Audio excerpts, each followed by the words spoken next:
Papa Dudo. Love is an expression of need. Ibig sabihin, hindi lang pag-ibig ang kailangan natin. Meron din tayong pangangailangang moral, emosyonal at pinansyal na ibinibigay ng karelasyon natin sa abot ng kanilang makakaya.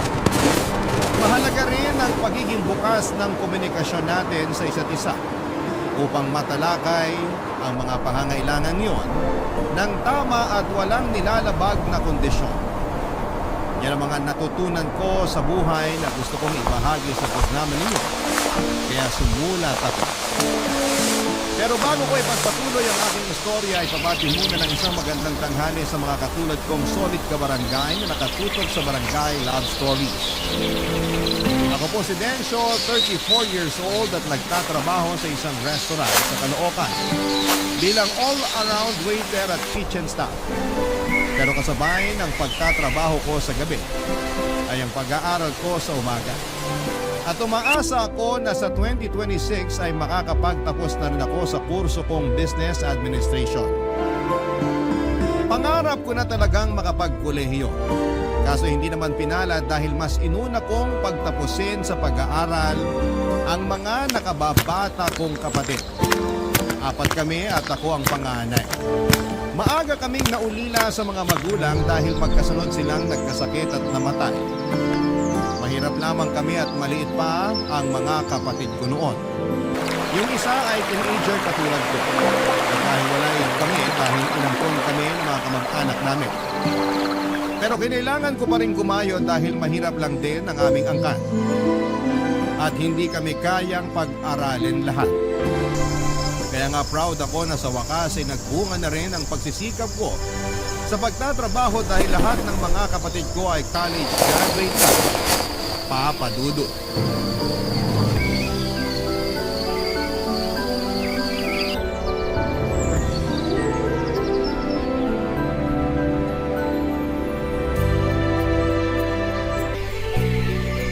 Congratulations, mahal! Ha? Sabi ko, congratulations! Congratulations saan? Kasi graduate na si Bunso. Okay, pero di ba dapat siyang kinakongrats mo, hindi ako? Nandun na tayo pero dapat ka rin i-congrats. Kasi ikaw ang nagpaaral at nagpatapos sa kanya. Katulad ng ginawa mo sa iba niyo pang kapatid. Kung hindi dahil sa pagsisikap mo, hindi sila mabibigyan ng pagkakataon na makapag-aral at makapagtapos. Ganun ba yan? Oo naman. Pero pakiramdam ko, responsibilidad ko naman talaga yun bilang kuya nila. Kaya nga congrats kasi parang ikaw na rin yung graduate. Salamat, mahal. Kapag pinupuri mo ako ng ganyan, mararamdaman ko na kahit paano may narating na rin ako. Ha? Kasi ngayon ang lahat ng mga kapatid ko, profesional na. Bigla akong napaisip sa tungkol sa sitwasyon ng buhay ko. Ano ba kasing ibig mong sabihin? Huwag mo sanang mamasamain.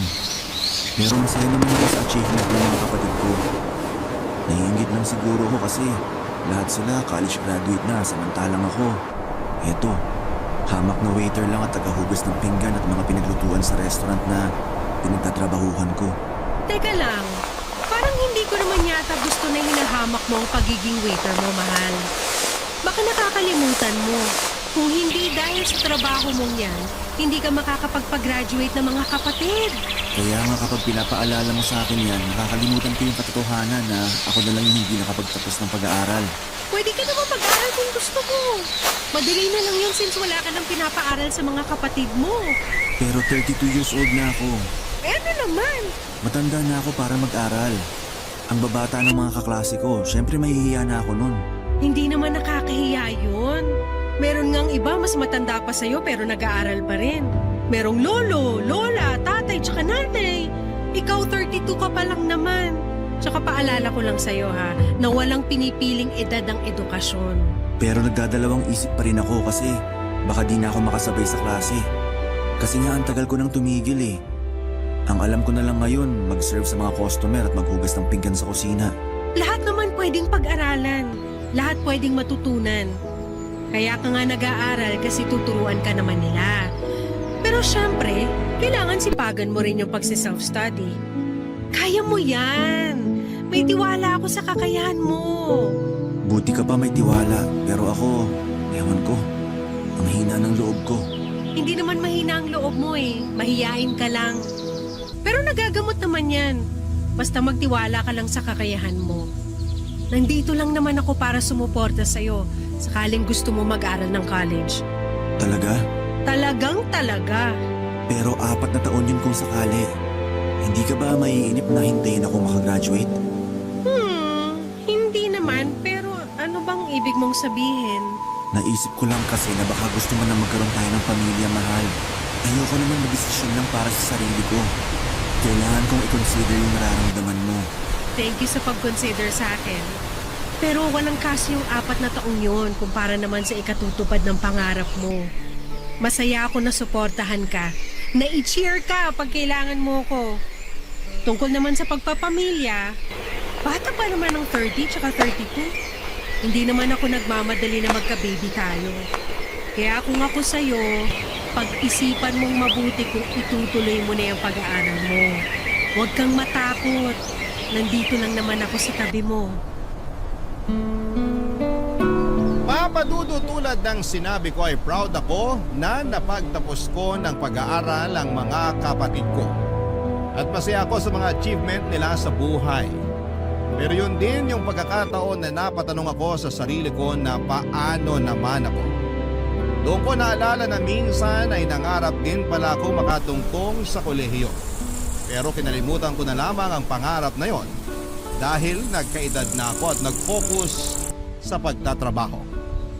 Hindi ko na rin alam kung paano magsisimula. Baka hindi ko kayaning pagsabayin ang pagtatrabaho at pag-aaral. Hindi rin naman kasi gaanong kalaki ang kinikita ko at wala akong ipon dahil sa ilang taong pagpapaaral sa mga kapatid ko. Mabuti na lang at nandyan si Annalyn na handang makinig sa akin kapag naguguluhan ako sa buhay o pinagdududahan ko ang sarili ko. Lagi niyang pinapaalala sa akin kung gaano kahalaga ang role na ginagampanan ko bilang panganay sa aming magkakapatid. Pero nahihiya pa rin ako kasi high school graduate lamang ako. Siguro nga ay naging insecurity ko na yun. Nadala ko na rin sa relasyon namin ni Annalyn. Madalas akong sumasama sa mga labas niya para ipakilala sa mga kaibigan niya. Dahil naranasan ko nang matanong tungkol sa tinapos ko. Hindi naman sa kinakahiya ko ang pagiging high school graduate ko, pero pag sinasabi ko yon sa kanila ay natatahimik na lamang sila. Tapos mag-uusap sila ng topic na hindi naman ako makakarelate. Si Annalyn ang first girlfriend ko at minsan ay napapatanong ako sa sarili ko kung anong nagustuhan niya sa akin. Samantalang marami naman siyang manliligaw na may mas mataas na edukasyong tinapos. Pero laging sinasabi sa akin ni Annalyn yung mga magaganda at kahangahangang bagay na nakita niya sa akin na wala sa iba. Kaya nga kahit paano ay napapanatag ako. Isang araw, sinama ako ni Annalyn sa bahay nila. Pero hindi niya sinabi sa akin na may party pala doon dahil birthday ng tiyahin niya na nagbakasyon galing sa Amerika.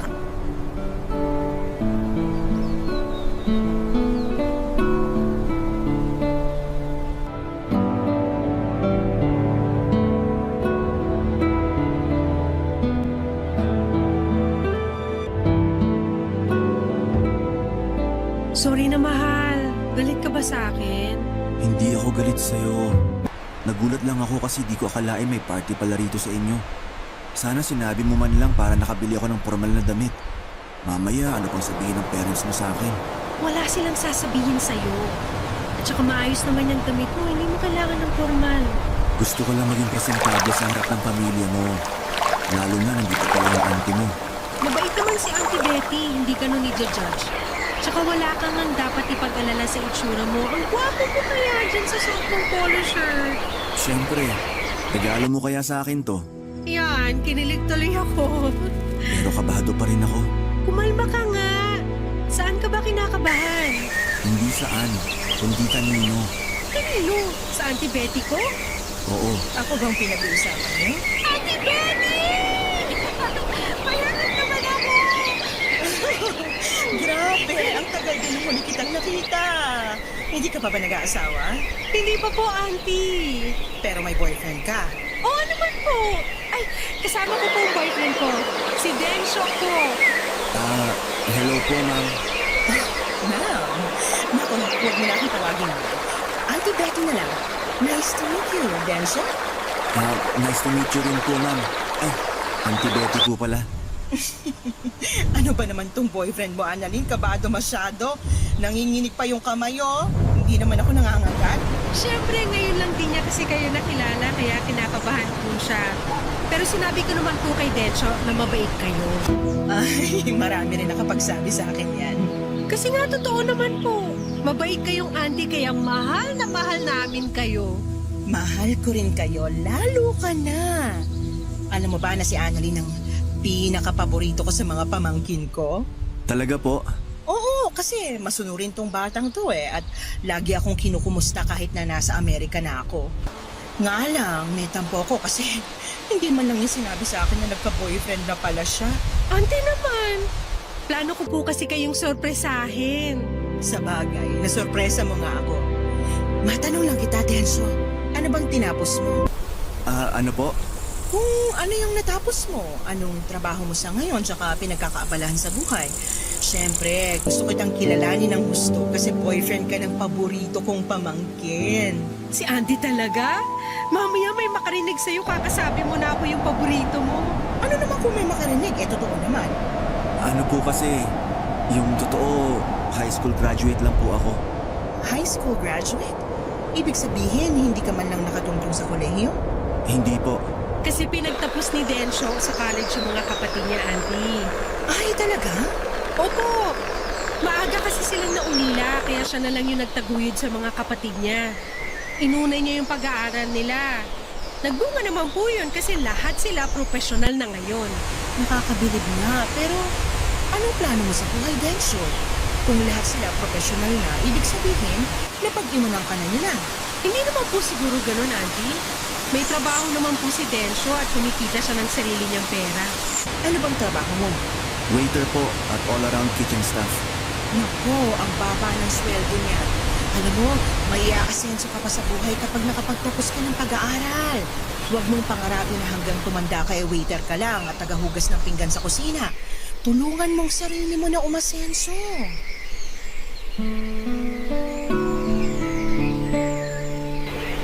Papadudot mabait si Auntie Betty pero may pagkaprangkang manalita.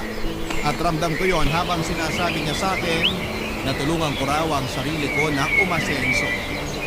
Hindi naman ako na-offend dahil mabuti naman ang hangarin niya. Gusto lamang niya akong mapabuti para sa sarili ko at sa amin ni Annalyn.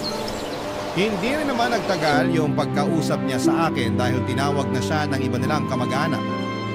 Pero pag may pagkakataon ay bumabalik siya sa pwesto namin ng girlfriend ko para makipagkwentuhan. Aaminin kong namangha ako papagugot at humanga talaga ako sa tiyahin ng girlfriend ko pagkakita ko pa lamang sa kanya. Sa edad niya kasing 45 ay napakaganda pa rin ang hubog ng katawan niya. At ang alagang-alaga rin ang kutis niya at puro masusustansyang pagkain lamang ang kinakain niya. Noong una ay nailang pa akong kausapin si Auntie Betty dahil baka dumugo ang ilong ko sakaling mag-English siya. Pero natawa naman ako kasi matatas siyang magtagalog. Bukod doon ay magaling din siyang magdala ng usapan kaya hindi nagtagal ay naging komportable na ako sa kanya. Masaya naman yung party kahit na ilang beses akong nahiya. Doon ko biglang naisip na kung may tinapos lamang ako, mas confident akong humarap sa mga kamag-anak at kaibigan ni Annalyn. Hindi yung mananahimik lamang ako sa isang sulok at naghihintay. Sana ay mag-uwian na at matapos na ang party ng gabing yun. Papadudot. Barangay Love Stories. Barangay Love Stories.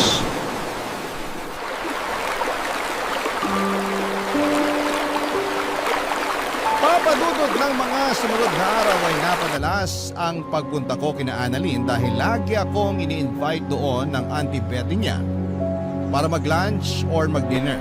Na-appreciate ko naman kasi ramdam ko na kasama ako sa pamilya nila. Isang buwan lang din kasi itong magbabakasyon sa Pilipinas kaya siguro sinusulit na nito ang bawat sandali. Pag nandun ako sa bahay nila ay lagi nagluluto si Auntie Betty ng specialty niya na putahe. At talaga namang masarap magluto si Auntie Betty. Sa katunayan ay nakakadalawa o 3 plato pa ako sa mga luto niya. Bagay na kinatutuwaan niya sa akin. Maraming magagandang kwento sa akin si Annalyn tungkol sa tiyahin niya. Wala itong anak pero nagkaasawa naman. Maaga nga lang itong nabiyuda matapos mamatay sa sakit ng asawa nitong Pinoy. Mahal na mahal daw ni Auntie Betty yung namayapan niyang asawa at yun ang dahilan kung bakit na nagpakalayo-layo ito. Hindi kasi makausad si Auntie Betty dito sa Pilipinas. Dahil lagi nitong naaalala ang mister niya kaya nag-decide itong mag-abroad. Sa ilang taon niya sa Amerika ay nakaipon siya ng pera para makapagpatayo ng business doon. Babay talaga si Auntie Betty, siya ang paboritong tiyahin ng karamihan sa mga pamangkin niya, Papa Dudut.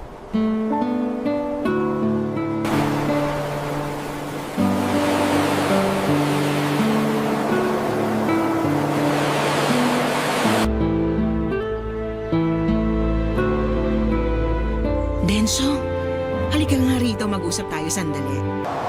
Sige po. Busy pa naman si Annalyn sa kusina, kaya samahan mo muna ako rito sa sala. Magkukwentuhan muna tayo, ha? Okay po. Sige po, Auntie. Kumusta? Nasarapan ka ba sa mga luto ko? Opo, nagustuhan ko lahat. Mabuti naman.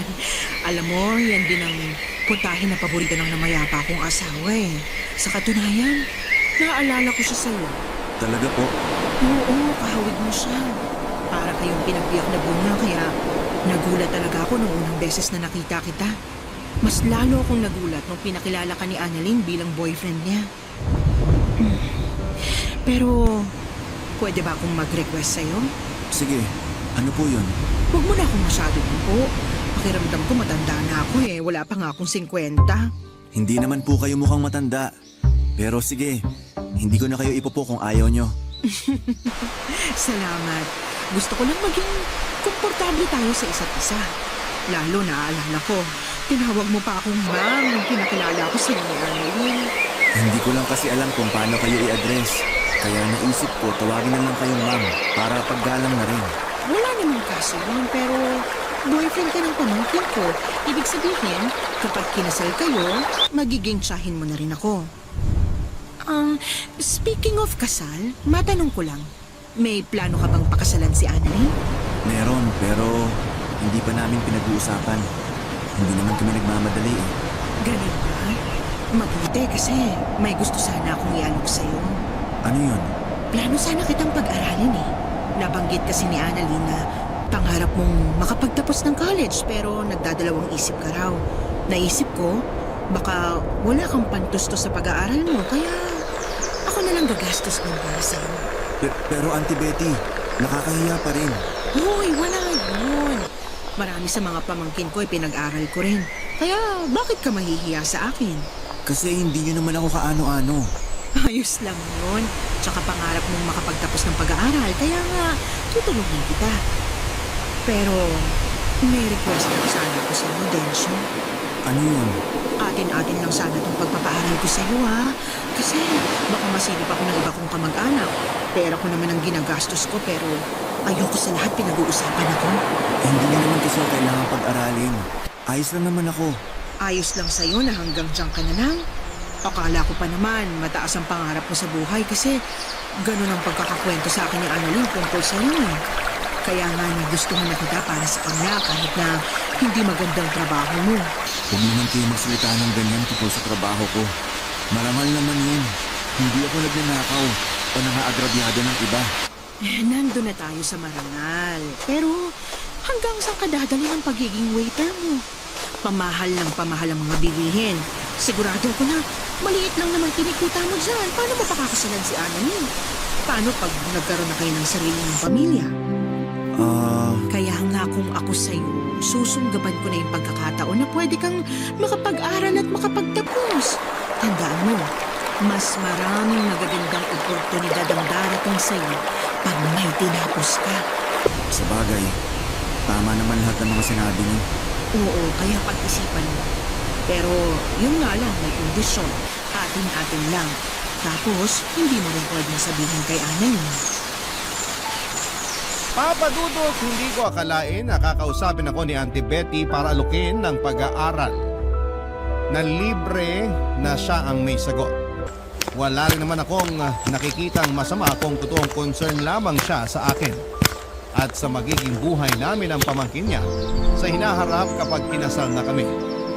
Tama nga naman siya na mas maraming magagandang opportunity ang pwedeng dumating sa akin sakaling may diploma ako't nakapagtapos ng pag-aaral. Ibig sabihin ay hindi na ako habang buhay na magiging waiter at tagalinis lamang sa kusina. Pero nalungkot ako. At napaisip noong sinabi niya sa akin na dapat sekreto lamang namin yon. Akala ko dahil ayaw lamang niyang malaman ng iba niyang kamag-anak pero pati pala sa girlfriend kong si Annalyn ay ayaw din niyang sabihin ko. Buti na lamang at pumayag siyang pag-isipan ko muna bago magdesisyon at nangako ako na ipapaalam ko ang sagot ko sa kanya sa lalong madaling panahon. Ang lapad ng ngiti ni Auntie Betty at kitang-kita ko ang pag-asa sa mga mata niya. Napapayag ako sa gusto niyang mangyari. Pero nagdaan ang isang linggo. Hindi pa rin ako nakakapagdesisyon at napansin na yon ni Annalyn, Papa Dudut.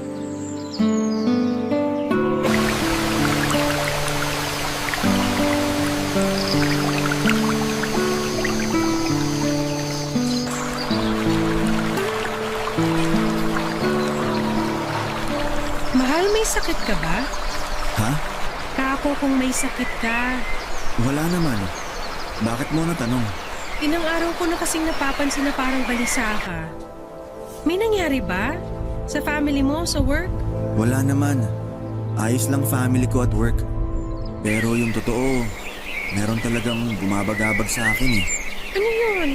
Tsaka bakit hindi mo sinabi sa akin agad? Plano ko naman talagang sabihin sa'yo pero stressed ka rin itong mga nakaraang araw sa trabaho mo. Ayoko naman makisabay. Sa bagay, pero okay na ako. Ready na ako makinig sa'yo, kaya sabihin mo na mahal. Kinausap kasi ako ni Auntie Betty nung nakaraang nagpunta ako sa inyo. Talaga? Ano pinag-usapan niyo? Nung una, tinanong niya ako kung nasarapan daw ako sa luto niya. Sabi ko oo, kaya natuwa siya. Tapos nagkwento na siya tungkol sa namayapan niyang asawa na kahawig ko raw. Oo nga, no? Kung titignan kayong maigi, magkahawig nga kayo ni Uncle. Pero mas gwapo ka lang talaga. Siyempre, boyfriend kita eh. Mahal naman eh. Huwag mo na ako ikumpara dun sa patay. Joke lang. Pero yun lang ba yung pinag-usapan niyo? May sinabi rin pala siya sa akin. Ito talaga yung gumugulo sa isipan ko. Ano ba yun? Sinabi sa akin ng auntie mo na gusto niya akong pag-aralin. Talaga? Ang bait talaga ng auntie kong yun. Oo, pero nagtaka ako kasi di naman niya ako kaano-ano. Nabanggit niya na marami siyang pinag-aral sa mga pinsan mo kaya ayos lang daw na pag-aralin niya ako. Oo, kasi mabait yang si Auntie Betty. Generous din. Kaya lang nahihiya pa rin ako. Gusto niya raw akong pag-aralin para magkaroon tayo ng magandang future. Pag nakapagtapos daw kasi ako ng pag-aaral, mas maraming oportunidad ang pwedeng dumating sa akin. Hindi na ako habang buhay magiging waiter at tagahugas ng pinggan. Naiintindihan ko naman yun. At aaminin kong gusto kong tanggapin yung anak niya, pero Ano? gusto niya isikreto ko sa mga kamag-anak niya yung pagpapaaral niya sa akin. Pati sa'yo, mahal. Pati sa akin? Oo. Sinabi niya na ayaw daw niyang may masabi sa kanya yung iba niyang kamag-anak. Sakaling malaman nila na pinapaaral niya ako. Pero bakit pati sa'yo, di ba? Hindi mo ba siya natanong kung bakit? Hindi na. Kasi may tumawag sa cellphone niya at naging busy na siya doon. Parang bigla naman akong nalungkot. Kasi pati sa akin gusto niyang itago yung plano niyang pagpapaaral sa'yo. Oo. Pero na-realize ko na hindi ko pala kaya magtago ng sikreto sa'yo. Thank you, mahal. Kasi sinabi mo sa akin. Na-appreciate ko yun. Oo naman. Tsaka mahal kita. Ayoko magkaroon tayo ng misunderstanding dahil lang dito.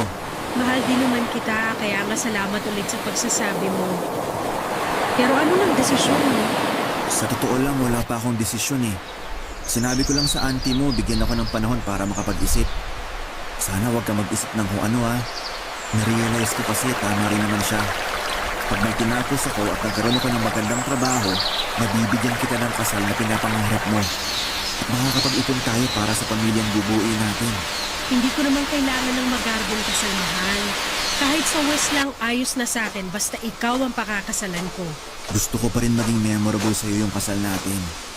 Sa estado ko kasi ngayon, aminado ako na hindi ko pa yun maibibigay sa'yo.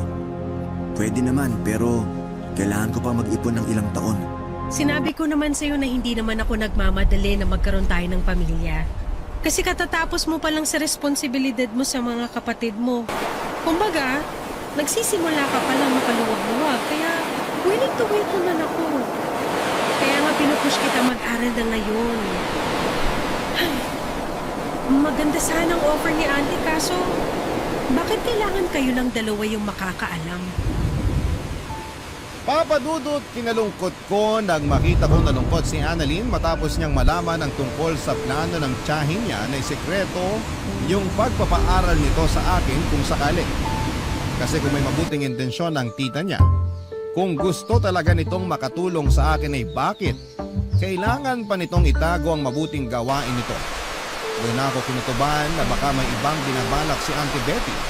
Pero ayoko namang tumalon sa konklusyon at mag-isip ng masama tungkol sa kanya. Hanggang isang araw ay nakatanggap ako ng chat sa messenger mula kay Auntie Betty. Nagulat pa nga ako noon kasi hindi ko naman akalain na magpapadala siya sa akin ng mensahe. Ang laman noon ay ang pagtatanong niya sa akin kung payag na raw ba akong pag-aralin niya. Naglatag din siya ng kondisyon at inulit na naman sa akin na dapat ay sekreto lang naming dalawa ang plano niyang pagpapaaral sa akin. Sa mga panahong yun ay nakapag-desisyon na ako. At alam ko na kung ano ang isasagot ko sa kanya. Lalo pa, desperado na ako. Papa Dudut. Barangay Love Stories. Barangay Love Stories. Papa Dudut, desperado na akong tanggihan ng alok ni Auntie Betty na pag-aralin ako kahit na may mabuti siyang intensyon. At hangarin para sa akin at sa amin ang pamangkin niya. Malakas ang kutob ko na meron siyang hidden agenda at ayoko nang sumugal dahil baka masira kami ni Annalyn. Ramdam ko na kursunada niya ako. Iba kasi siyang makatingin sa akin sa tuwing nandun ako sa bahay nila. Malakit yon at may isang beses na napansin kong napakagatlabi pa siya. Nang dumako ang mga mata niya sa gitnang bahagi ko. Kaya nga nang sinabi ko kay Auntie Betty sa chat na tinatanggihan ko ang alok niya ay naggalit siya sa akin, pero kumalma rin naman siya. Sinabi ulit niya na baka natatakot lamang ako kaya nagdadalawang isip ko. Pag-isipan ko raw ulit at sabihin sa kanya ang sagot pag nagkita na kami ng personal. Sakto na in-invite na naman niya ako na mag-lunch sa bahay nila, Annalyn. Ayaw ko sana pumunta kasi ayaw ko siyang makita pero naisip ko na gamitin na lamang ang pagkakataon para sabihin sa kanya ng harap-harapan na hindi ko matatanggap ang alok niyang pagpapaaral sa akin. Kaya lang, may nangyaring hindi ko lubos na inaasahan.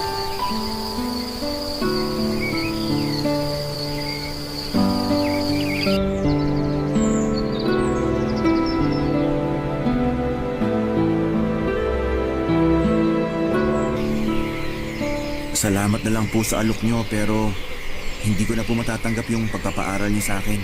Diba sinabi ko na huwag mo na akong ipo? Ay, tigas ng ulo mo. Tapos ngayon ikaw pa may ganang tumanggi sa alok ko? Pasensya na po pero narealize ko kasi na... Na ano? Ang sabihin mo, maarte ka lang.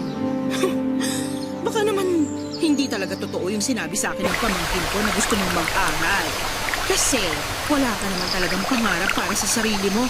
Kontento ka na lang dyan sa trabaho mong napakababa ng sweldo.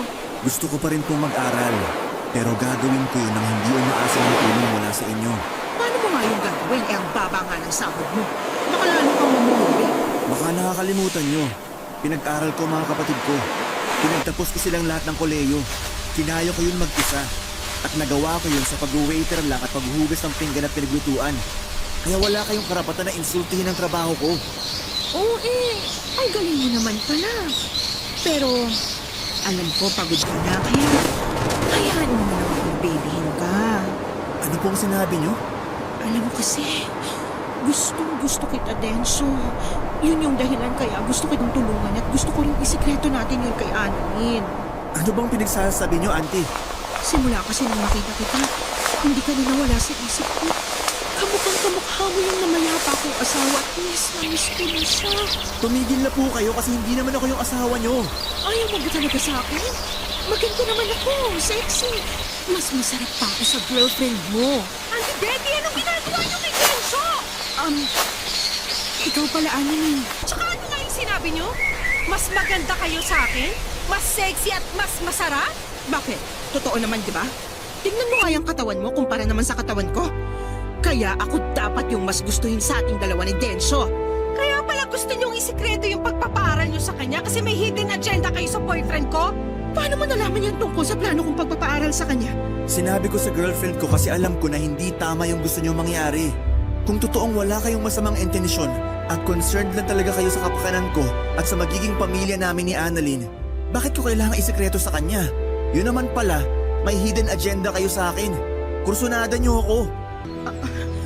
Ano kasi? Kayo pa naman yung paborito kong tsahin? Pero hindi ko akalain na tataluhin niyo ako. Buti na lang loyal sa akin yung boyfriend ko. Aanhin mo naman yung pagiging loyal ng lalaking yan kung hindi ka naman niya kayang bigyan ng magandang buhay sa hinaharap. Huwag mo sabihin sa akin na handa ka magpakasal sa waiter at tagahugas ng pinggan na yan. Oo, at wala ka ng pakialam doon. Marangal ang trabaho ni Denso. Tanggap siya ni na mami at daddy, kaya bakit hindi ko siya pakakasalan? Tsaka alam ko sinasabi niyo lang yan dahil inggit kayo sa akin. Kasi ako, meron nagmamahal sa akin, sa inyo wala. Anong sinabi mo? Ulitin mo yung sinabi mo. Mahal, tama na. Huwag mo nang sagutin yung auntie mo. Mabuti pa, umalis na lang muna tayo. Hindi, ayoko! Dito lang tayo. Gusto kong ipamukha sa babae niya na kapal na mukha niyang insultuhin ka eh. Hindi ko nga kinakahiya na hindi ka pa nakakapagtapos sa pag-aaral. Tapos siya, nanaiting ka lang na akala mo kilala ka na? Hindi ko makakapayag doon! Papa Dudut, mabuti na lang talaga at dumating si Annalyn para ipagtanggol ako sa tiyahin niya. Nalate na lamang din kasi ako bigla sa mga pang-iinsultong sinabi nito sa akin dahil sa pagiging high school graduate at waiter ko. Pakiramdam ko ay inapakan niya ng gusto ang pagkatao ko at nawala bigla yung kumpiyansa ko sa sarili ko na matagal kong inipon. Kahit lalaki ako ay naiyak na lamang ako pagkalis namin ni Annalyn sa kanila. Buti na lamang talaga at kasama ko ang girlfriend ko habang inaalo ako. Pagkatapos ng tagpong yon ay hindi na kami nagkita ni Auntie Betty hanggang sa mabalitaan ko na lamang na nakabalik na siya sa Amerika. Blinako na rin siya sa messenger para hindi na siya makapag-chat sa akin. Doon ko naramdaman yung matinding kagustuhan ko na makapag-aral at makapagtapos para may pagmamalaki ako sa hinaharap. Pero hindi ko lang yon gagawin para sa sarili ko kundi para sa amin ni Annalyn. Mahal na mahal ko ang girlfriend ko at malaki ang papel na ginagampanan niya para hindi ko maramdaman na wala akong narating sa buhay dahil lang ganito lamang ang natapos ko. Siya rin ang nagpapayo sa akin kasama ko sa mga malulungkot at masasayang araw ko. Kaya naman nangako ako na poprotektahan ko siya at ang relasyon namin. Doon ako nagsabi sa kanya na gusto kong mag-aral na talaga. Tulad ng inaasahan, full support siya sa akin. Mabuti na lang at may mga institusyon na tumatanggap ng mga estudyanteng may edad na at nagtatrabaho kaya kahit extra challenge ang pagkaaral habang naghahanap buhay, inspirado ako at motivated na makapagtapos balang araw.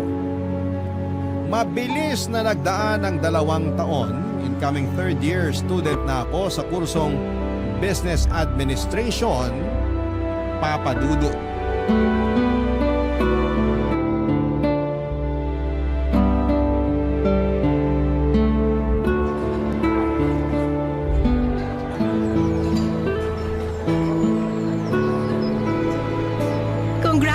Congratulations, mahal!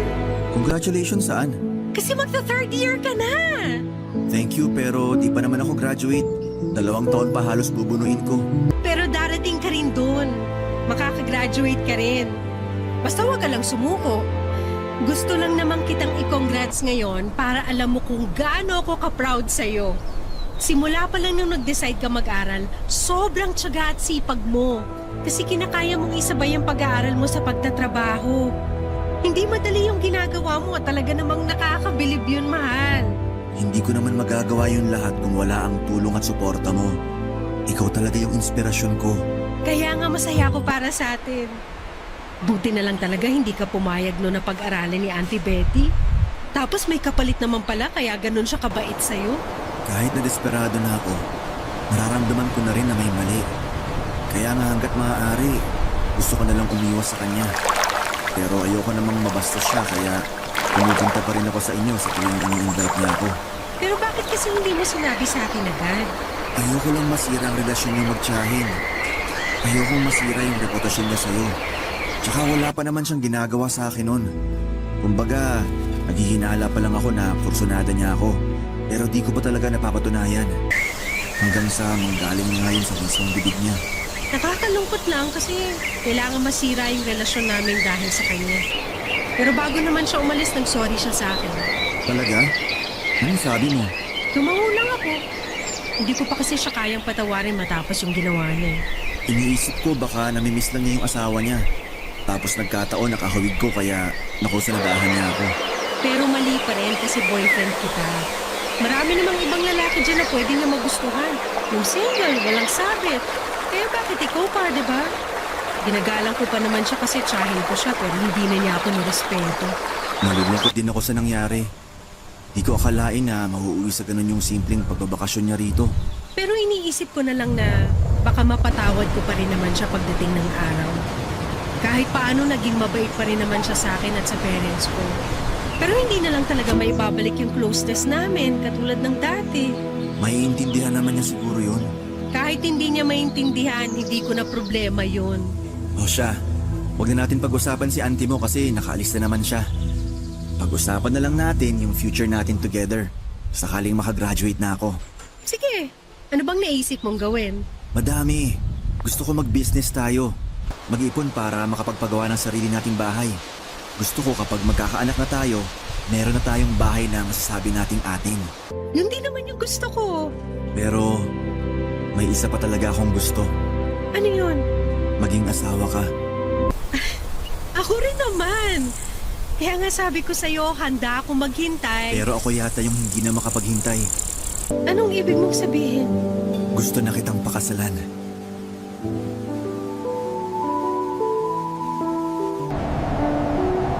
Papadudot nag-propose ako kay Annalyn ng araw na yon sa paborito naming fast food chain na kinakainan. Simple lang yung proposal, pero masasabi kong memorable. Gustong gusto ko na talagang iharap sa altar ang babaeng mahal ko. At hindi na ako makapaghihintay pa na makagraduate bago ko gawin ang bagay na yon. Sa susunod na taon pa talaga ang plano naming pag-iisang dibdib, pareho na kaming kabado at nananabik ni Annalyn. Sa kasalukuyan ay nagsisikap ako sa pag-aaral habang nagpupursige rin sa pagtatrabaho. Gusto ko kasing makaipon ng pera para mabigyan ko ng pangarap niyang kasal ang girlfriend ko. Minsan lang naman yon sa buhay namin kaya gusto kong gawing espesyal. Alam ko na pagkaman mahirap ay matutupad ko ang mga pangarap ko na ito. Isa na nga doon ay ang makapagtapos ako ng kolehiyo. Masaya ako dahil suportado ko ni Annalyn at ng mga kapatid ko. Hanggang dito na lamang po ang sulat ko at naway nakapulot kayo ng aral at inspirasyon sa kwentong ibinahagi ko. God bless po and more power sa Barangay Love Stories. Number 1 po kayo sa puso namin. Ang inyong kapuso at kabarangay forever. Tencho. Dear Papa Dito. Ako nga pala si Gesmond, 40 years old, isang tagabantay ng isang PCR na malapit sa isang sikat na tourist spot. 15 years na ako sa trabaho na ito. Tatay ko ang unang nagbantay sa PCR na binabantayan ko sa ngayon. Tatay ko ang unang nagbantay doon nung kagagawa pa naman. Ang tawag nga sa kanya ng mga taga roon ay manager. Siya rin ang nagrekomenda sa may-ari na ako na lamang ang kuning kapalit niya. Napaaga kasi ang pag-retire ni tatay sa trabaho dahil tinamaan siya ng stroke. Kinailangan niyang magpahinga. Ayos naman na naging pasahod dito, siguro dahil parang halos magkaibigan sina tatay at ang may-ari noon. Kaya nahiya na bigyan ako ng mababang sahod. Kaya hindi na rin ako lumipat pa ng trabaho dahil kontento naman ako sa pagtrato sa akin doon. At ang sahod syempre. Saka dagdag din na mahina ang loob ko sa pagpapalit ng trabaho. Pakiramdam ko dahil hindi ako nakapagtapos ng pag-aaral ay mare-reject ako. Masaya naman kasi sa trabaho ko lalo't na ka-close ko na ang kapalitan ko sa trabaho ng si Mercedes. Mas matanda siya ng 10 taon sa akin. Nalungkot nga ako ng bahagyan ng sinabi niyang malapit na siyang mag-resign. Lumaki na raw ang mga bayarin niya lalo't nabuntis ng maaga ang panganay niyang dalaga. Sinubukan ko pa nga siyang pigilan kung ako talaga ako sa pagbabago. Pero sinabi niya na kailangan niyang maging praktikal. Kaya naman sinulit na namin ang mga nalalabing panahon na magkasama kaming dalawa. Masasabi kong bukod sa katrabaho ko si Mercedes ay siya rin ang nagsilbing best friend ko. Hirap din kasi ako makipagkaibigan. Mahihayin ako at hindi ko man lang magawang tignan ang isang tao sa mga mata niya dahil baka may mapo na siyang hindi maganda sa aking itsura. Pero pagdating kay Mercedes, confident ako lagi sa sarili ko dahil komportable ako sa kanya, Papa Dudut.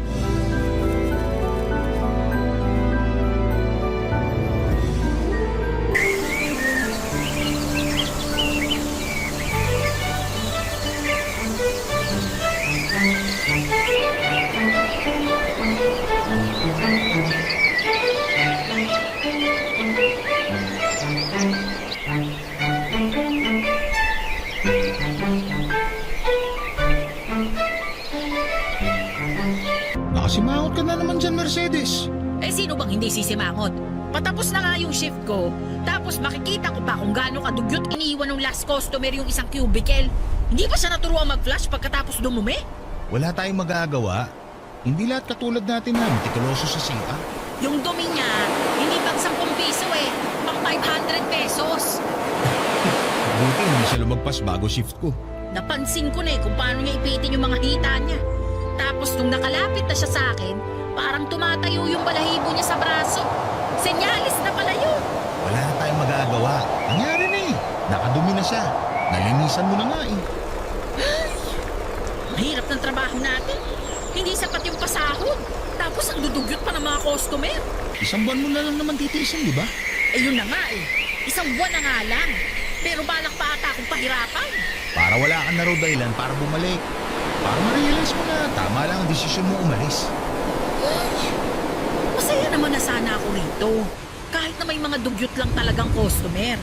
At syempre, nandito ka, na nakakakwentuhan ko, na pagsasabihan ko ng sama ng loob ko sa pamilya ko. Pwede pa rin naman tayo magkwentuhan kahit wala ka na rito. Magkita tayo kapag day off natin. Ay naku, malabo na yon. Paano malabo? Nagbabalak akong pumunta sa ibang bansa. May tutulong na sa akin. Nakahanap ka na ba ng trabaho mo sa ibang bansa? Hindi pa, doon pa lang ako maghahanap. Pwede ba yun? Di ba haharangin pa kapag wala ka namang employer doon na pupuntahan? Stricto kaya sa airport. Hoy, mali yan. Delikado pa. Marami ng kababae natin ang nag-deport dahil dyan. Yung iba nga, hindi na nakabalik ng Pinas. Umayos ka, Mercedes. Ay naku, marami nang gumagawa niyan sa ibang bansa. Kunwari, turista lang pero maghahanap na agad ng trabaho ron. Saka tutulungan naman ako ng pinsan ko. Nakakatakot siyang gagawin mo. Ikaw pang natakot eh. Ako nga itong makikipagsapalaran doon. Paano kung matalo ka sa pakikipagsapalaran mo? Alam mo yung pagiging nega mo, bawas-bawasan mo nga. Kaibigan kita. Kaya sasabihin ko sa'yo na hindi maganda yung pag-uugali na yan. Hindi ka asenso kung ganyan lagi ang mindset mo. Sapat naman na kinikita ko ngayon. Hindi ko na kailangan maghangat pa ng pag-asenso. Masaya na ako sa kung anong meron ako. Darating din ang araw na hindi ka na makukontento sa kinikita mo rito. Lalo kung magtutuloy-tuloy ang pagtaas ng bilihin. Ikaw na rin mismo ang tataka sa malaking banyo na to. Hindi rin. Masaya ako rito. Maayos si boss sa akin. Wala naman ako mga anak na kailangan kong problemahin. Eh paano naman ang tatay mong nastro? Hindi naman siya nag-aangad ng sobra sa akin. Naibibigay naman ng bunso namin lahat ng pangangailangan niya. Pang merienda nga lang ni tatay yung naabot ko. Sapat na yun. Hindi sa hinihiling ko to ha. Pero paano kung isang araw bigla ka nalang mangailangan ng malaking pera? Saan ka kukuha? Eto, sinasabi ko sa'yo. Kahit isang buwan mong kumita ng mga bayad ng mga nagbabanyo rito, hindi pa rin magiging sapat yon, sigurado. Sasagutin ko pa sana si Mercedes sa kanyang huling mga sinabi. Pero may dumating ng customer at kailangan na namin magpalit ng shift. Nagpaalam na rin si Mercedes at sinabing kailangan pa niyang samahan ang anak niya para magpa-check up sa OBGYN. Hinayaan ko naman na siyang umalis, Papa Dudut, habang nakaupo at naghihintay ng mga gagamitin ng banyo. Napaisip ako sa mga sinabi ni Mercedes sa akin. Paano kung isang araw ay hindi na lamang ako makontento sa kinikita ko? Paano kung isang araw bagsakan ako ng malaking pangangailangan ng Diyos at mapilitan akong maghanap ng ibang pagkakakitaan para lamang matapos ang pangangailangan yun? Paano kung humingi ng sobra si tatay sa akin bukod sa inaabot kong pangmeryenda niya? Paano kung mapagod na ang bunso namin na magsustento sa pangangailangan ni tatay? Yan ang mga tanong na naglaro sa isipan ko habang nakatulala at nag-aabang na mag-aabot ng barya para makigamit ng banyo. Ilang oras na umikot ang maraming katanungan sa isipan ko, Papa Dudut. Nagkataon pa na walang masyadong gumagamit ng banyo dahil Lunes. Wala rin kailangang linisan sa mga cubicle. Nakaupo lamang ako sa entrance at pinaglalaroan ng mga binayad na barya sa akin. Pinagmamasdan ko lahat ng mga piso, 5 piso hanggang sa 20 pesos na barya. Hinayaan kong kumalansing ang mga barya habang sabay-sabay ko silang hinahalo sa lalagyan. Nasa ganung posisyon ako nang may lumapit sa akin na isang babae na sa tansya ko ay nasa 30 anyos lamang. Payat at mukhang galing sa puyat o iyak. Mukha rin hindi naligo pero hindi naman siya mabaho. Lalo nung lumapit siya sa akin para magbayad. Paula nga pala ang pangalan niya at sa kanya iikot ang kwentong ito, Papa Dudut.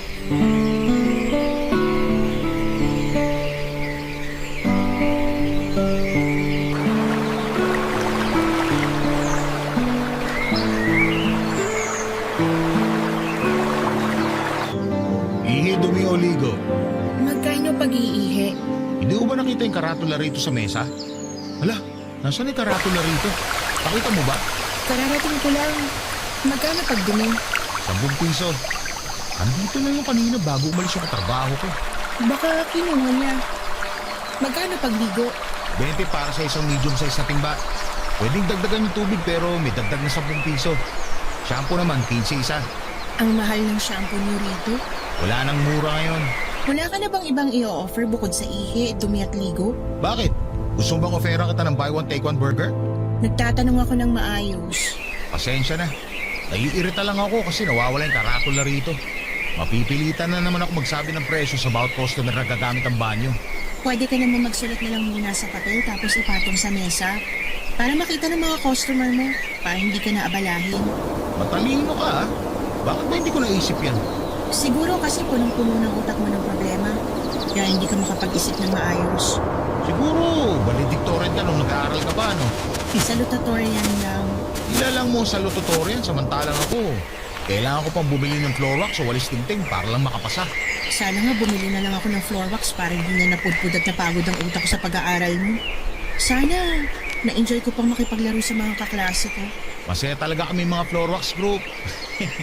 Alam namin nun na floor wax lang sapat na.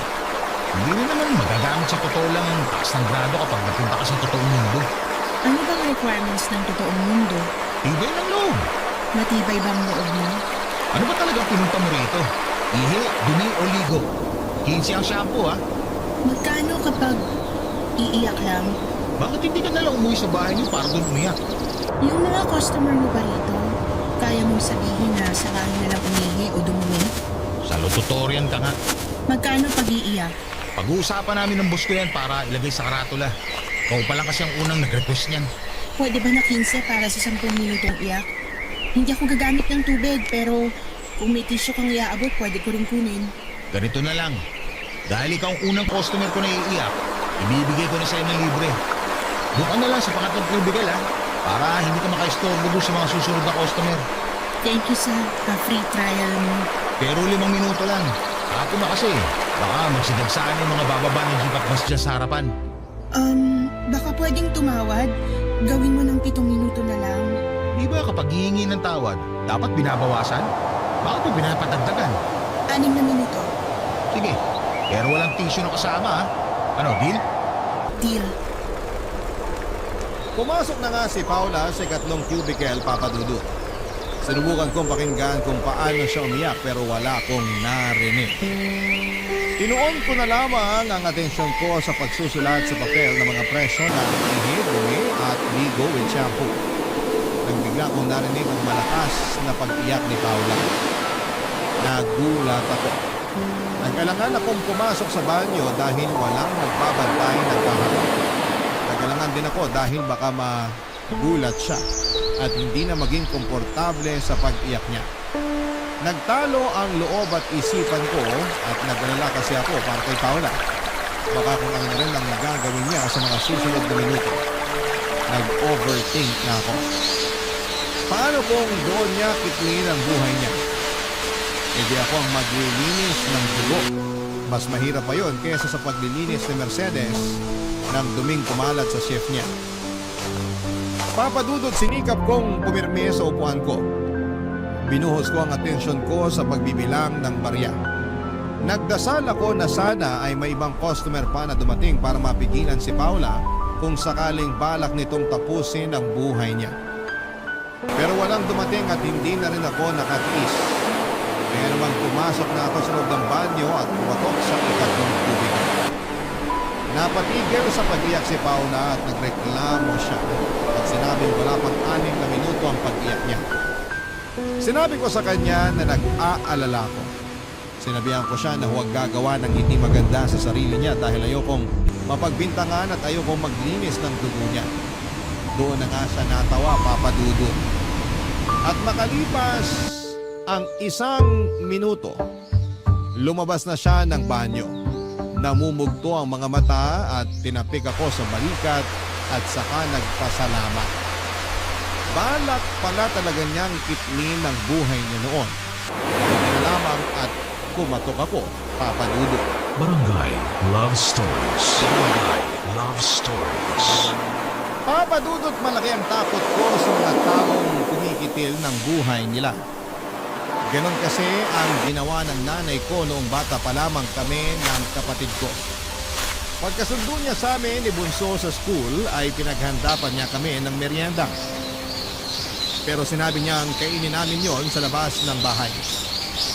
Hindi naman kami nagtaka ni Bunso at wala rin noon si tatay dahil nasa trabaho siya. Wala kaming napansin kakaiba kay nanay noon o baka masyado lamang akong inosente kaya hindi ko napansin na may pinagdadaanan na pala si nanay. Pagkatapos niyang iabot sa amin ang mga merienda naming orange juice at tinapay na may palamang mantikilya, inatid niya kami sa labas ng bahay at pinaupo sa gilid malayo sa bahay. Niyakap niya kaming pareho, tinitigan sa mga mukha, inaplos niya ng paulit-ulit ang mga pisngi naming magkapatid. Initihan ko siya at hindi ko makakalimutan ang sinetli niyang ngiti sa akin. Sinabihan niya kami na huwag papasok hanggat hindi dumarating si tatay. Tumango lamang kami ni Bunso. Pagkatapos noon ay pumasok na siya sa loob ng bahay at sinimulan na namin kaining magkapatid ang merienda namin. Nagtutuksuhan pa kaming dalawa nang bigla naming marinig ang malakas na patugtog ni nanay ng radyo sa kwarto ni tatay. Hindi naman namin yon inalintana. Nakafocus kami sa kinakain naming tinapay. Napasayaw pa nga ang bunso namin nang tumugtog ang paborito niyang novelty song sa radyo. Tinawanan ko ang kapatid ko at saka sinabayan siya ng pagsasayaw. Nang matapos namin ang merienda namin, ay nakaramdam ako ng pagkulo ng sigmura. Gusto ko nang pumasok ng bahay para gumamit ng banyo. Pinigilan ako ni Bunso at pinaalala ang bilin ni nanay. Masunurin ko naman si Bunso, kaya nakisunod na rin ako. Makalipas ang ilang sandali ay dumating na si tatay, ay may dalang isang pink na cotton candy para paghatian naming magkakapatid. Inaya na kami ni tatay na pumasok ng bahay at doon namin nakita si nanay na nakabitin sa kisame ng kwarto.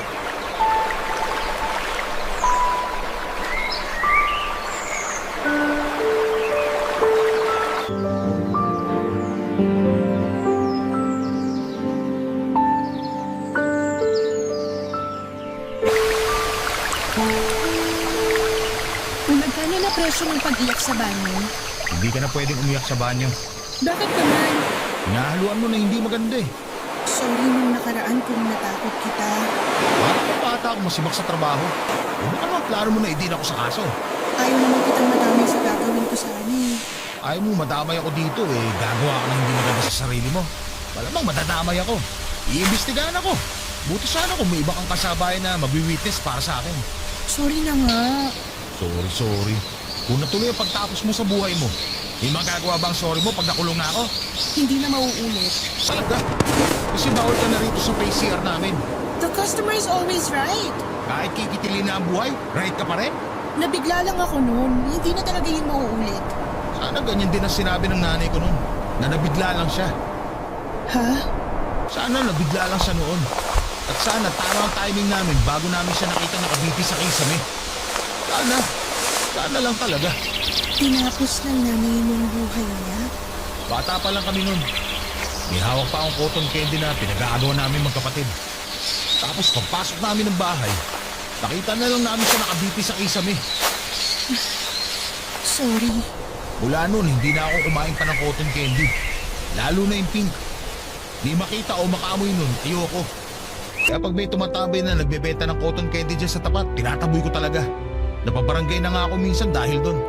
Sinabi mo bang totoong dahilan? Bakit ko sasabihin? E di kinaawaan nila ako. Ayaw mo bang kaawaan ka? Mas gusto kong maintindihan ako. Wala bang nakakaintindi sa'yo? Si nanay. Pero wala na siya. Salamat sa pagpapaalala ha. Sorry, nagkamali na naman dila ko. Huwag kang makasarili. Huwag mo kitilin ang buhay mo. Buti sana kung ikaw lang makakaranas ng epekto ng pagkawala mo. Paano ang pamilya mo pag nalaman nila? O kaya boyfriend mo? Hindi mo alam kung gaano kahirap mag-move on kapag namatayan ka ng mahal sa buhay. Ilang beses ko bang kailangang mag-sorry? Huwag ka sa akin mag-sorry. Mag-sorry ka sa sarili mo. Lumalaban ang katawan mo para mabuhay ka. Tapos dahil nagpadala ka sa pagkabigla, gusto mo tapusin ka agad ang pinaghirapang protektahan ng katawan mo? Madali lang kasi sa'yong sabihin yan. Pero sa mga katulad namin na may mabigat na pinagdadaanan, ito lang ang nakikita naming solusyon para matapos ng lahat eh. Siguro sa'yo matatapos ang lahat. Pero pagkatapos mo sa mundo na to, magsisimula ang bagong buhay ang mga mahal mo sa buhay. Alam mo ba kung gaano kahirap magsimula ulit? Lalo kapag minawala. Hindi na talaga ako pwede sa CR na to, kahit umihi lang. Hindi na. Wala na akong tiwala sa'yo. Lahat na lang kayo walang tiwala sa akin. Paano ako magtitiwala sa'yo sa ginawa mo? Kakikilala ko pa lang sa'yo. Pinapasok na nga kita ng libre sa banyo. Tapos ipapahamak mo pa ako? Paano kung i-reset natin tong pagkakakilala natin? Magsimula ulit tayo. Magkano pag-iihi? 5 piso. Wala bang bawas? 10 piso yung bawas o dumi. Ibig kong sabihin, pabawas naman ang presyo sa pag-ihi. Kahit wala ng tissue, okay lang.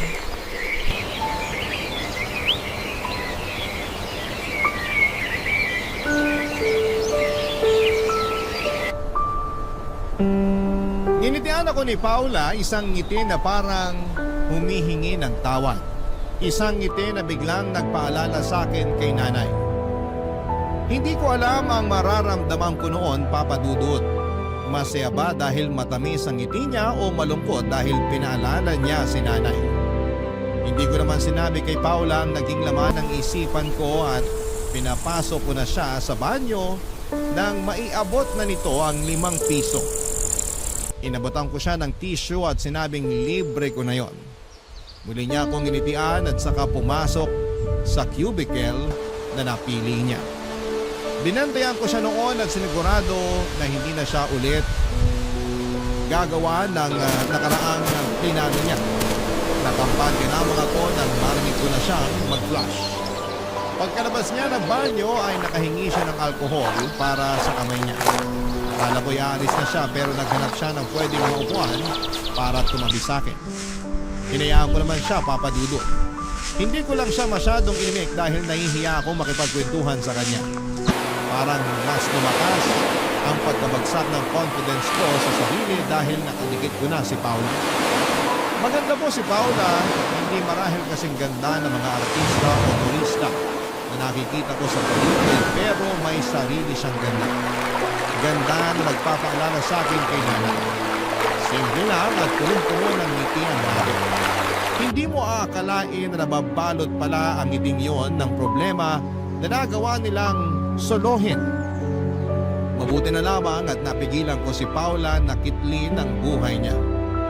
Kahit papano ay parang gumaan ang loob ko dahil buong buhay ko wala akong ibang sinisi kundi ang sarili ko dahil sa pagkamatay ng nanay ko. Kahit wala namang nagpaparamdam noon sa akin, pero pinipilit kong ramdamin yon.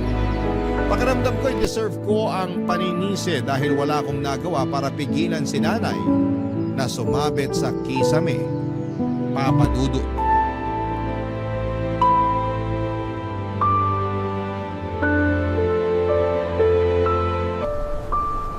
Pwede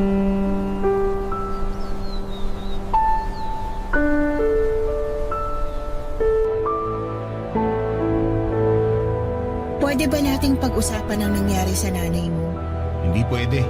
O pwedeng pag-usapan natin kung kumusta siya bilang isang ina? Bakit mo interesado kung malaman ng tungkol kay nanay? Mukha kasing naapektuhan ka niya nung Nung naging maramot siya at iniwan kaming pamilya niya? hindi naman siguro pagiging maramot ang ginawa niya. Eh, palang tawag doon. Mapagbigay. Mapagbigay ng problema. Hindi na lang siguro nakayanan ng nanay mong pinagdadaanan niya. Bakit kasi hindi siya nagsabi? 3 kami kasama niya sa bahay. Lagi sila nag-uusap ni tatay. Lagi niya kami sinusundo magkapatid sa eskwela. Bakit hindi siya nagsabi? Kasi may mga taong mahina. Kaya pati pagsasabi sa iba ng pinagdadaanan nila, di nila magawa. Pakiramdam nila nakakastorbo lang sila o baka makahusgahan lang sila. Yan din bang naiisip ko nung pinlano mo tapusin ang buhay mo dito sa banyo namin? Oo, kaya naiintindihan ko nanay mo. Sana wag ka nang magalit sa kanya. Ikaw nga na bago ko palang nakilala galit na ako sa'yo sa ginawa mo. Paano na lang si nanay na mas matagal ko nakasama? Sa isang iglap, iniwan niya kami nang hindi kami handa. Bakit mo ko pipigilan magalit sa kanya? Tulad nga ng madalas sabihin ng mga tao, kahit ano man ang nangyari, nanay mo pa rin siya. Kahit na, ang sakit ang ginawa niya. Ngayon ba may hinala na kayo kung bakit niya ginawa yun? Alam ni tatay pero hindi niya sinabi sa amin ni Bunso. Siguro, pinoprotektahan niya lang kayong magkapatid. O baka si nanay pinoprotektahan niya. Masama ba yun? Yung protektahan ng tatay niyo yung nanay ng mga anak niya? Unahin niya munang protektahan kami at hindi ang tao nang iwan sa amin. Naiintindihan kita. Talaga? Parang hindi naman. Kanina mo pa ako kinukontra sa galit ko sa nanay ko. Ayaw lang kitang malunod sa galit. Mahirap yun, maniwala ka. Nalunod ka na ba sa galit? Nalulunod pa rin. Umahon ka na. Wala rin kwenta kung magagalit ka pa, di ba?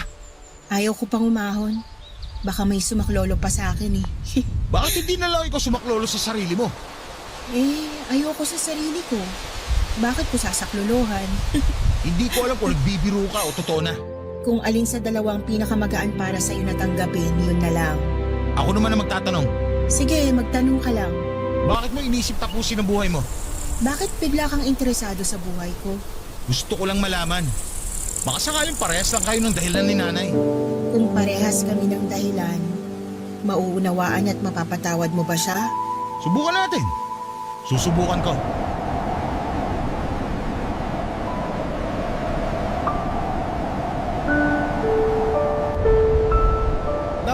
Napag-usapan namin ni Paula nang may dumating para umihi.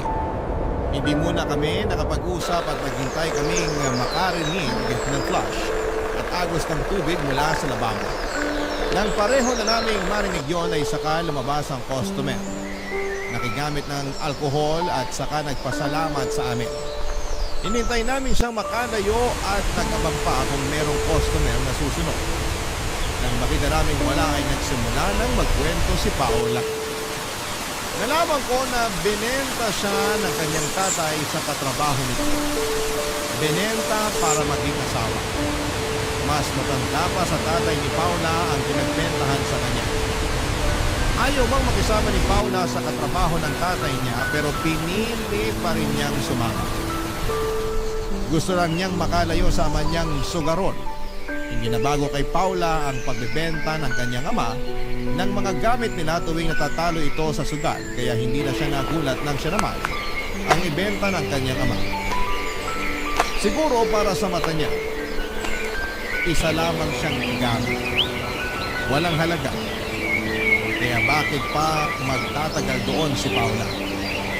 Akala niyang nakatakas na siya sa masaklap na pangyayari sa kanyang buhay na mawala na siya sa poder ng kanyang ama. Pero impyerno rin pala ang inabot niya sa panagbentahan sa kanya ng kanyang ama. Lagi siyang sinasaktan at persahan pa siyang pinaligation para malaya niyang magamit ang katawan ni Paula anumang oras nito gusto. Ayaw daw niyang maging ama. Sakto naman ayaw ding maging ina ni Paula. Pero paminsan-minsan daw ay naiisip ni Paula kung ano ang pakiramdam na maging isang ina. Baka kasi yun din ang makapagpilog sa kanya. Baka kasi yun din ang makapagtakas sa kanya sa kinakasadlakan niya.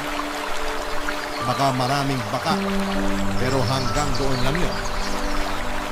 Dahil alam niyang hindi na siya pwedeng magdalang tao. Dahil pinutol na yon ang katrabaho ng kanyang tatay, Papa Dudut. Barangay Love Stories. Barangay Love Stories. Papa Dudut na padalas na ang punta ni Paula sa PCR namin. Nakilala na rin siya ni Mercedes. Naging magkakaibigan kaming tatlo at napagtawanan na ang mga minsang pagkakamali namin sa buhay. Pinag lamang ng pagpipil ni Paula sa buhay niya para hindi na umigat ang usapan namin. Saka para hindi ko na rin maalala ang ginawa ni nanay. Masaya ang naging kaibigan na si Paula. Dahil nga sa nananapit na ang pag-alis ng Mercedes, hindi na ako masyadong nalungkot dahil may pumalit na sa pwesto ng Mercedes sa buhay ko. Lagi kong nakakausap si Paula at wala siyang trabaho at kapag wala ang katrabaho ng tatay niya, tumatakas si Paula para puntahan ako. Nagtatagal siya hanggang bago sumabit ang alas 7 ng gabi. Lagi siyang may dalang pagkain para pagsaluhan namin. Noong una ay ayaw niyang kumain doon sa may PCR dahil nai-imagine niya ang mga dumi ng mga tao. Pero nasanay na rin siya. Nagkakilala na rin kami ng gusto at bukod kay Mercedes, kay Paula lamang ako naging close. Wala kasi akong masyadong naging kaibigan mula nung namatay si nanay. Natakot akong magtiwala sa mga tao kaya siguro ay pati sarili ko ay nawala na ng tiwala. Kaya ang bilis kong makontento sa trabaho ko. Dahil feeling ko ay yun lang naman ang deserve ko. Ganon papadudod kababa ang tingin ko sa sarili ko. Lagi yung nakukwento ko kay Paula. Lagi lang din siyang nakikinig. Hindi siya madalas magbigay ng advice. Gusto niyang makinig lang sa akin. Dahil ayon sa kanya, minsan ay kailangan lang ng tao nang may makikinig sa kanila. At yon ang ginawa niya sa akin. Hindi ko naisip kailanman na totoo yon, pero noong pinaranas sa akin ni Paula, ang sarap pala sa pakiramdam na may makikinig sa iyo kahit na walang ibigay na payong, Papa Dudut.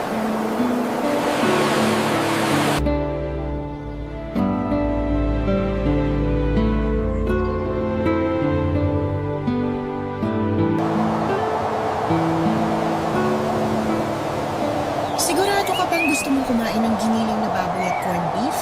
Bakit naman hindi? Matapos mong linisan yung dumi ng huling customer mo dito sa PCR niyo? Sanay na ako. Minsan nga kapag umuulan, dyan ako sa loob ng CR kumakain. Kadiri. Sanay na nga kasi. Kahit ano pang marinig kong tunog o maamoy galing sa mga customer, wala na akong pako. Kahit ako ganyan sa katrabaho ng tatay ko. Sarina. May tatanong ako, Ano yun? bakit katrabaho ng tatay mo lagi ang sinasabi mo? Kasi yun naman siya sa buhay ko. Pero di ba parang asawa ka na niya? Parang lang. Pero para sa akin, katrabaho pa rin siya ng tatay ko. Bakit?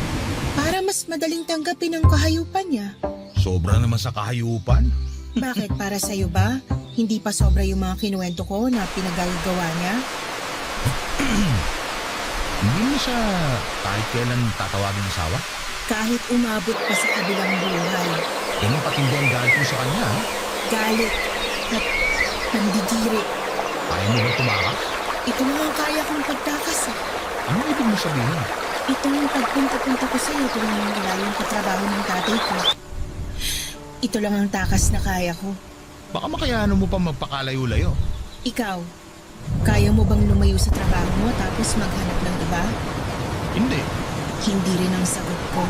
Pero hindi naman ako pinapahirapan ng trabaho ko. Pinapahirapan kang mangarap ng trabaho mo. Mas masakit yun. Yung makontento ka na lang dahil yun na lang ang meron. O dahil yun na lang ang feeling mo deserve mo. Aray, ah. Di ka na nagbabayad sa pag-ihi mo rito. Mananakit ka pa ng ganyan. Napasobra ba? Sorry. Epekto siguro ng mga asukal na kinain ko kanina. Ang hyper tuloy ng dila ko. Pero bilang kaibigan mo, kung kaya mo nang tumakas, susuportahan kita.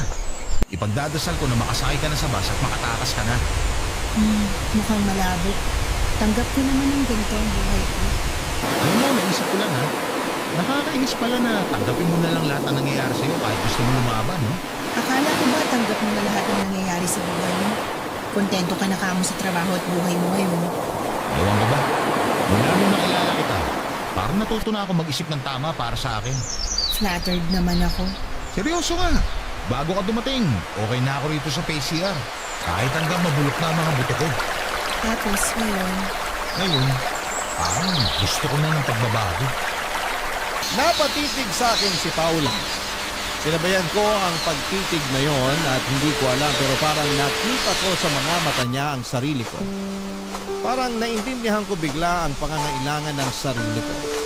Hindi agad natapos ang pagtitig namin sa isa't isa at sinubukan kong ngumiti para mabawasan ang tensyon ng pagkakatitig namin. Pero mahina ako hanggang sa bigla na lamang hinawakan ni Paula ang hita ko. Nilapit ang mukha niya sa mukha ko. Hindi ako nakagalaw, papadulo. Inayaan ko siya sa ginagawa niya.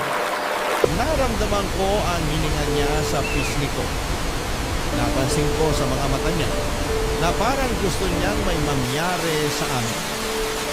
Napaisip ako.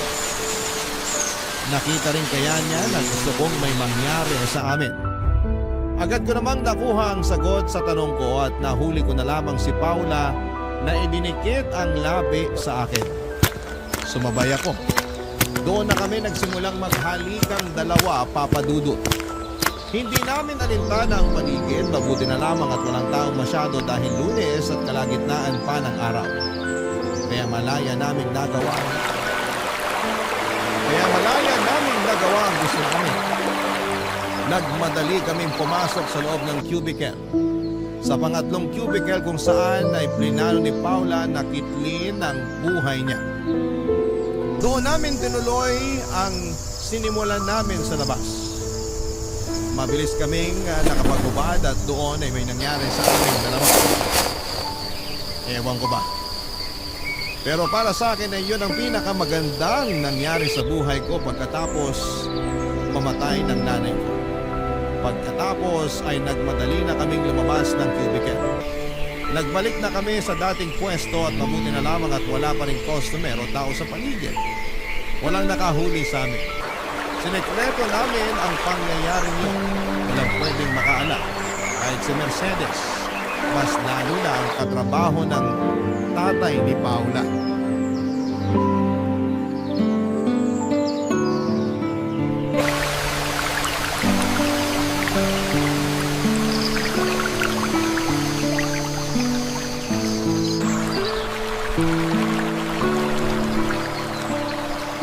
Tulala ka na naman. Ini-imagine mo na naman ang katawan ko, no? Na nakahubad. Hindi ko na kailangan mag-imagine. Nakaukit na sa isipan ko kung yung itsura ng katawan mo. Maganda ba? Walang kasing ganda. Bolero? Pero alam mo ba kung anong lagi ko na-imagine? Ano? Yung buhay na kasama ka. Ganon? Bakit naman yan ang naiisip mo? Ayaw mong bumalik sa pag-imagine sa katawan ko? Makinis to. Pero biro, ikaw ba? Hindi mo naiisip ang buhay mo kasama ako? Ano bang naiisip mo na magiging buhay natin? Ilalabas ko na ang ipon ko. Lalayo tayo rito sa Maynila. Para hindi ka na mahanap na katrabaho ng tatay mo. Sasakay tayo ng bus patungo sa pinakamalayang probinsya sa Luzon. Marami akong baong pagkain para hindi ko malamang sikmura mo kapag mahaba ang biyahe. Tapos, maghahanap tayo ng matitirhan. Maghahanap din ako ng trabaho. Ako rin ba? Maghahanap din ba ako ng trabaho? Kung saan ka komportable. Ayos lang sa akin kahit ano. Basta ako, magtatrabaho ko para mabili ko lahat ng gusto mo. Anong klaseng trabaho mo gusto mo? Malayo na sa trabaho ko ngayon. Mangangarap ako ng mataas na sahod. Para siguradong mabubuhay kita. Ayoko naman na magsisi ka na sumama ka sa akin. Hindi kita kayang bigyan ng anak. Wala namang problema. Pwede tayo magkampo ng aso at gawin nating anak. Puso naman yun ngayon. Pero kung gusto mo ng pusa o goldfish, ayos lang din. Ikaw masusunod. Kahit anong pwede natin maging anak, mamahalin ko. Ang dami mo na palang plano. Nakakatawa nga eh. Bakit nakakatawa? Kasi dati wala naman akong ibang plano sa buhay. Basta gumising lang araw-araw tapos pumasok sa trabaho. Magbigay ng merienda sa tatay ko. Kumustahin ang bunso namin at saka matulog. Yun ang lagi. Ako bang dahilan ng mga bagong plano mo? Ikaw ang inspirasyon ng pagbabago ko. Masaya ka ba? Kung alam mo lang kung gaano ako kasaya. Pwede ba tayo mga ibang bansa? Parang mas magandang magiging buhay natin pag mga ibang bansa tayo. Alam mo, yan ang nakalista sa plan B ko. Ang dami mo na pala talagang plano. Sige nga, ano naman ang plan B mo? Yun nga, mga ibang bansa. Kung pwede saan sa bansa kung saan si Mercedes para may kasama na tayo. Kung ayaw mo dun, pwede man kahit saan bansa basta kung saan ka magiging masaya. Gusto ko sana sa Canada o kahit saan bansa na may snow. Pag-iipunan ko yan. Huwag ka mag-alala. Makakaranas ka ng snow. Jasmine, Ano yun? salamat sa mga plano mo ha. Ikaw lang yung taong naging sigurado sa akin. Salamat. At sana maging sigurado ka na rin sa sarili at sa mga gusto mo. Pag umabot ka na doon, pangako, buo ang suporta ko. May pa-free trial ka pa rin ba ng iyak sa pangatlong cubicle? Naiiyak na naman ako eh. Para sa'yo, libre na yan palagi. May libre pang tissue. Maraming kinuhang tissue si Paula. Pagkatapos noon ay pumasok siya sa cubicle.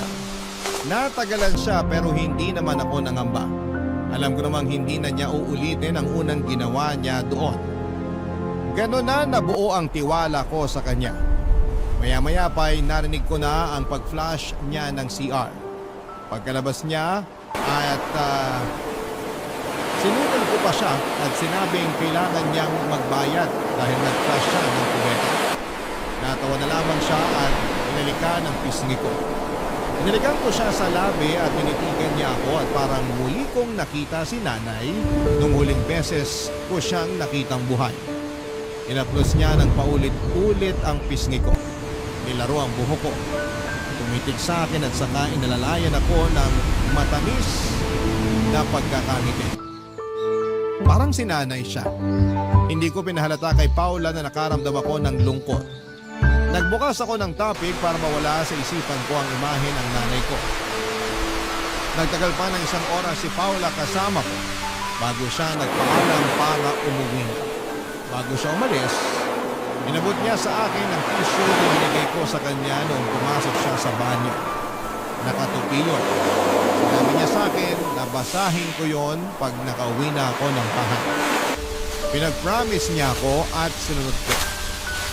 Nagmadali akong umuwi ng bahay after ng shift ko para lamang mabasa ko ang sinulat ni Paula sa tissue. At nang mabasa ko na yon, humiling ako sa langit ng rewind. Ibalik ako noong oras na magkasama kaming dalawa. Noong araw na yon, para binasa ko na kaagad ang laman ng tissue bago umalis si Paula. Isa kasi yung sulat ng pamamaalam. Pamamaalam na walang kinalaman sa pagkitil ng buhay. Pamamaalam lang sa aming dalawa.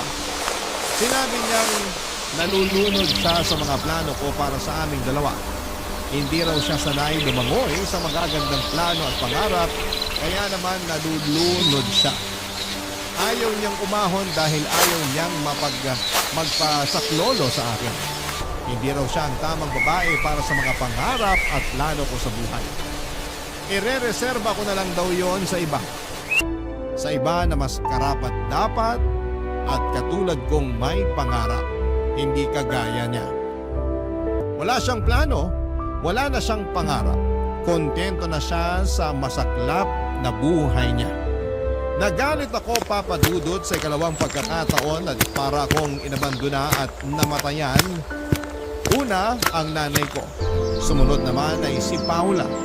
Mas masakit ang pag-aabandona ni Paula dahil nagsimula na ako sa gusto kong pagbabago at pangarap. Pero iniwan niya ako sa ere dahil hindi niya ako kayang samahan sa mga yon. Sa ngayon, Papa Dudut, ay nagpatuloy ako muli sa buhay sa pagbabantay ng PCR. Hindi na ako nangarap pang muli. Natakot na ako. Noong nagsimula akong mangarap ulit, akala ko yun na ang pagbabago pero nagkamali pala ako. Katulad lang ni Paula si nanay, nang iwan din siya. Kung kailan busog na ako sa saya at sa mga pangarap. Bakit kailangan nilang gawin yon? Bakit kailangan nilang mangiwan habang nasa rurok ako ng saya? Hindi ko na marahil malalaman ang sagot dahil hindi na muling nagpakita pa si Paula sa akin at nawalan na rin ako ng ganang hanapin siya. Nawala na ako ng gana para sa sarili ko. Nawala na ako ng gana sa kahit na ano. Maraming salamat po sa pagbasa ng aking liham, mabigat ang liham na pinadala ko at hiling ko'y sana'y maunawaan ninyo. Muli maraming salamat po sa inyo sa mga kabarangay natin.